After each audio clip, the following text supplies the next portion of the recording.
பிரசங்கிகளும் பிரபலங்களும்.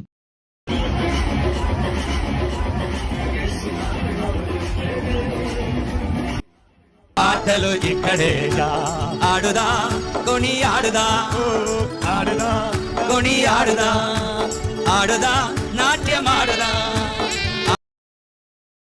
இன்றைய கிறிஸ்தவ உலகில் மிகவும் பிரபலமாய் இருப்பவர்கள் வசனத்தை போதிக்கும் பிரசங்கிகள் அல்ல, மாறாக சமூக வலைதளங்களில் பிரபலமாயிருக்கக்கூடிய பாடகர்களே புதிய பாடல்களை பாடுகிறார்கள். அந்த பாடல்கள் சமூக வலைதளங்களில் பிரபலமாகி அதிகமானவர்களால் பார்க்கப்படுகிறது. உடனே பல சபை போதகர்கள் அவர்களை சபையில் அழைத்து பயன்படுத்துகிறார்கள். பாடலுக்கும் இசைக்கும் முக்கியத்துவம் கொடுத்ததன் விளைவுதான் இன்றைக்கு வசனத்தை போதிக்கக்கூடியவர்கள் குறைந்து கொண்டே இருக்கிறார்கள்.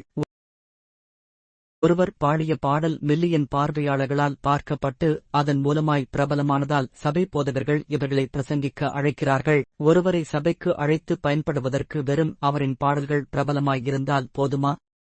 இதன் விளைவுதான் இன்றைக்கு சபைகளில் வசன பஞ்சம். இதோ நான் தேசத்தின் மேல் பஞ்சத்தை அனுப்பும் நாட்கள் வரும். ஆகாரக் குறைவினால் உண்டாகிய பஞ்சமல்ல, ஜலக்குறைவினால் உண்டாகிய தாகமுமல்ல, கர்த்தருடைய வசனம் கேட்கக் கிடையாத பஞ்சத்தை அனுப்புவேன் என்று கர்த்தராகிய ஆண்டவர் சொல்லுகிறார்.